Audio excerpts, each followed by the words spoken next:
Ça y est, aujourd'hui, je vous annonce officiellement le lancement de mon activité en tant qu'assistante indépendante. Mais pas n'importe laquelle. Et justement, dans cette vidéo, je vais vous expliquer en quoi consiste ce métier, cette activité, pourquoi j'ai choisi de me spécialiser dans le domaine de la logistique, comment je compte développer cette activité et surtout où j'en suis aujourd'hui.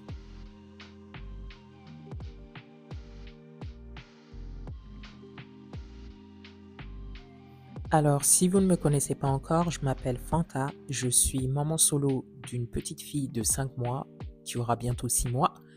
Et cette vidéo, c'est le 4e épisode de la série Devenir maman entrepreneur que j'ai lancé il y a quelques temps pour justement documenter mon lancement dans l'entrepreneuriat de A à Z et justement voir l'évolution de ce projet entrepreneurial.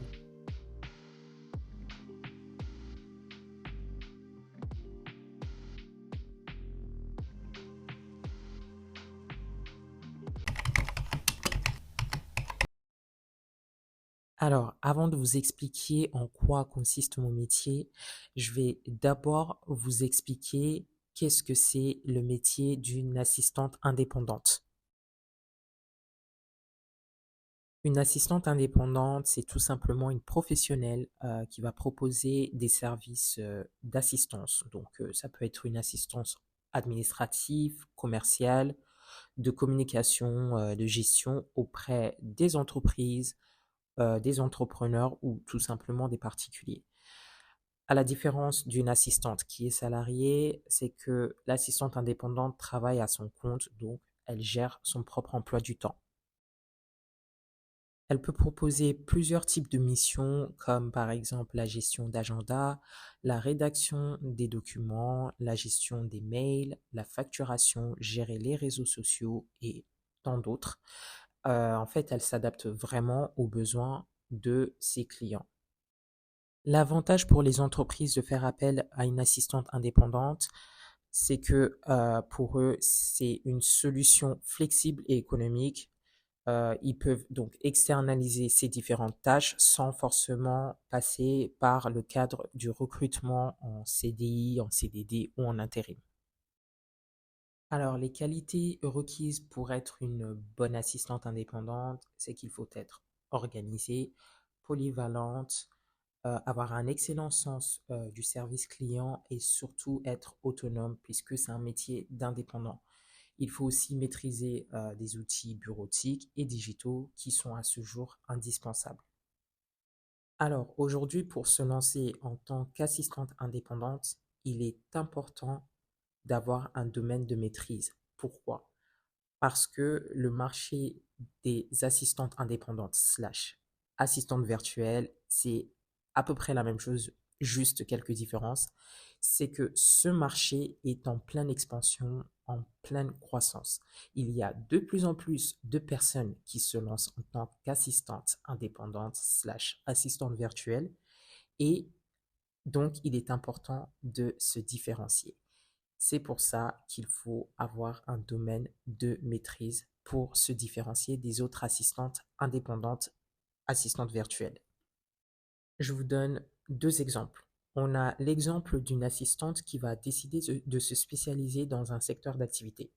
Par exemple, le secteur d'activité de la logistique. Moi, c'est là où j'ai décidé de me spécialiser. Mais on a aussi le secteur médical, juridique et tant d'autres. Ensuite, on a l'assistante qui va décider de se spécialiser par type de tâche. Par exemple, on va retrouver des tâches liées à la comptabilité, des tâches liées aux ressources humaines et tant d'autres.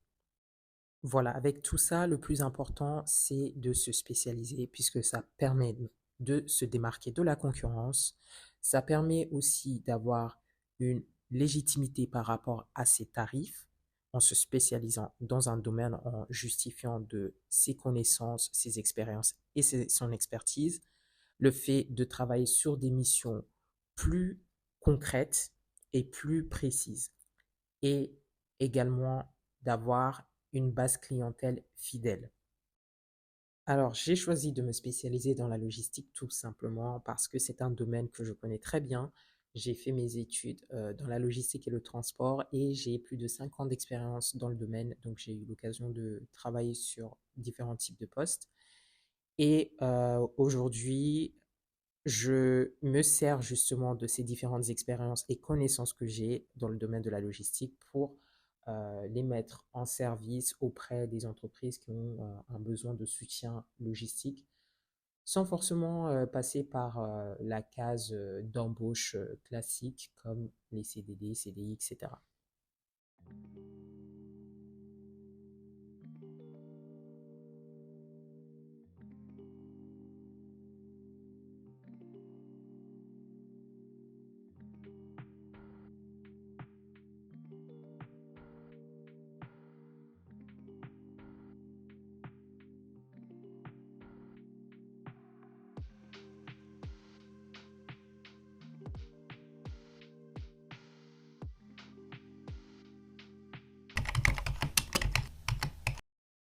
Alors concrètement, en quoi consiste mon métier d'assistante logistique indépendante? Je gère les commandes, donc je m'assure que les commandes sont bien prises en compte pour qu'elles soient livrées dans les temps. Je gère les relations fournisseurs, c'est-à-dire que je suis en contact avec eux pour m'assurer que les expéditions des marchandises se déroulent correctement dans les temps. Je gère les flux de marchandises de A à Z, c'est-à-dire que je vais organiser et coordonner la réception jusqu'à l'expédition des marchandises. Je planifie aussi le transport, donc j'aurai pour rôle de chercher et trouver les meilleures solutions de transport pour la livraison des marchandises. Ensuite, je dois organiser le transport en coordonnant avec les différentes parties, donc les transporteurs, transitaires, les prestataires logistiques, etc., pour l'enlèvement de la marchandise jusqu'à la livraison. Et pour s'assurer que tout ça se passe bien, je dois suivre la livraison de près pour respecter les délais, puisque le respect des délais dans le monde de la logistique, c'est très important.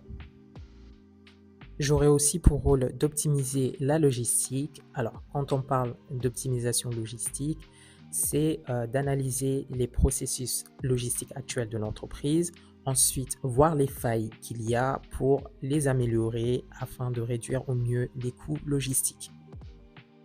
Je dois résoudre les problèmes logistiques. Donc, par exemple, on peut avoir des retards de livraison, l'arrivée d'une marchandise cassée ou défectueuse, ou tout simplement une rupture de stock. L'objectif, c'est que pour chaque problème, il faut trouver une solution rapidement. Je suis amené à gérer la partie administrative, donc liée à la logistique. On va retrouver les documents comme les bons de commande, les documents de transport, les factures et autres types de documents liés à la logistique des marchandises. Et pour terminer, dans mon métier d'assistante logistique indépendante, j'apporte des conseils auprès des entreprises ou entrepreneurs qui rencontrent des problèmes, des difficultés dans leur logistique. L'objectif, c'est de les accompagner et les aider à optimiser au mieux toute leur chaîne logistique. Alors, je suis très fier de moi. Je me dis, j'ai fait le plus gros, j'ai passé le cap.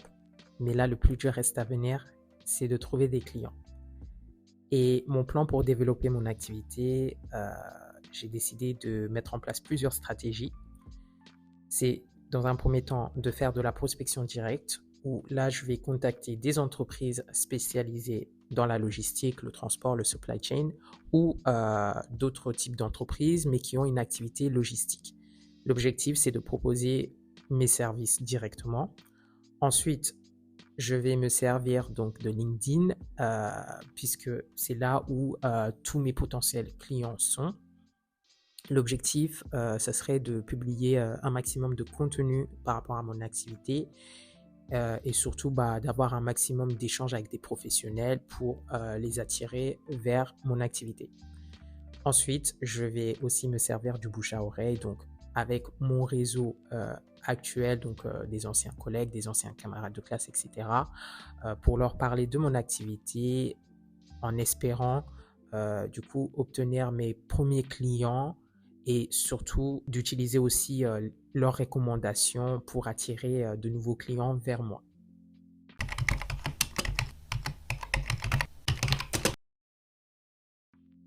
Là, en me lançant dans l'entrepreneuriat, en devenant indépendante, c'est pas évident parce que là, je sors totalement de ma zone de confort.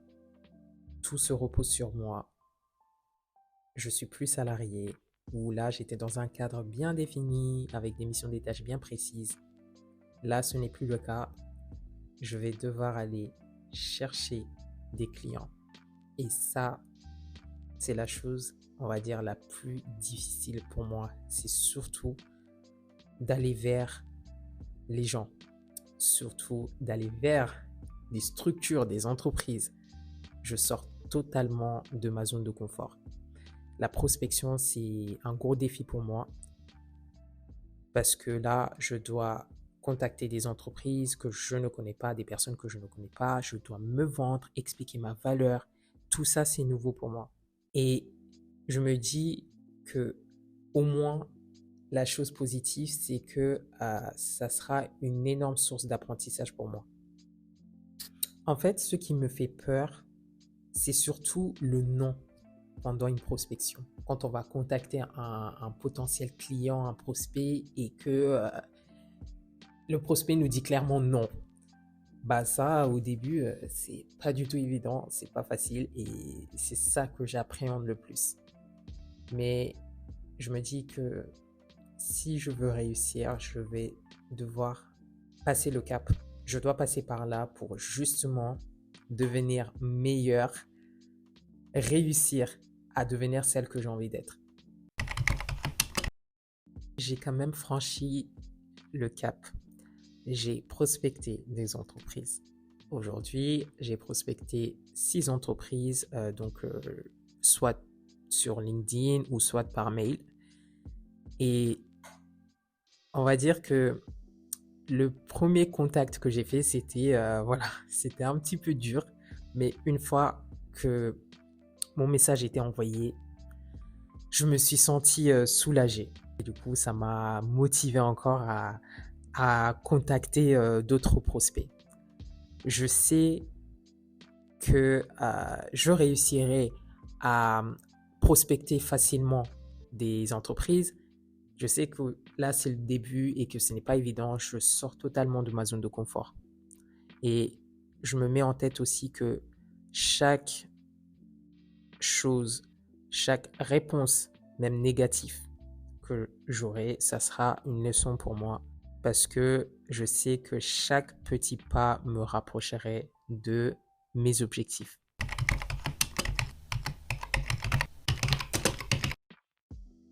Alors, se lancer, forcément, c'est un mélange d'excitation, des doutes, de remise en question. Mais au final, ce qui compte, c'est clairement de ne pas s'arrêter. Et si toi aussi, tu as un projet, mais que tu as peur ou que tu as un blocage, sache que c'est normal, ça fait partie du processus. L'important, c'est d'avancer même avec cette peur. Justement, la peur est une bonne chose et c'est un bon signe que ton projet, ça a du concret. En tout cas, merci beaucoup d'avoir regardé cette vidéo. Et si jamais tu veux suivre mon parcours, tu veux voir comment j'évolue, n'hésite surtout pas à t'abonner à ma chaîne. Et on se dit à très bientôt dans une prochaine vidéo. Ciao!